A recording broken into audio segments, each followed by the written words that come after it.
বাংলা বিদ্যুৎ গ্রাহক সমিতির ডাকে পৃথিবীতে বিদ্যুৎ আন্দোলন করে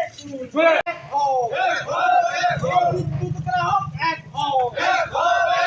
গরিব স্বার্থ বিরোধী স্মার্ট প্রিপেড মিটার বাতিল করতে হবে। স্মার্ট প্রিপেড মিটার বাতিলের দাবিতে আজকে ডিপুটেশনে দলে দলে যোগ দিন। বাংলা বিদ্যুৎ গ্রাহক সমিতি জিন্দাবাদ। আজকে ডিপুটেশনে দলে দলে যোগ দিন। বাংলা বিদ্যুৎ গ্রাহক সমিতি জিন্দাবাদ। স্মার্ট প্রিপেড মিটার বাতিলের দাবিতে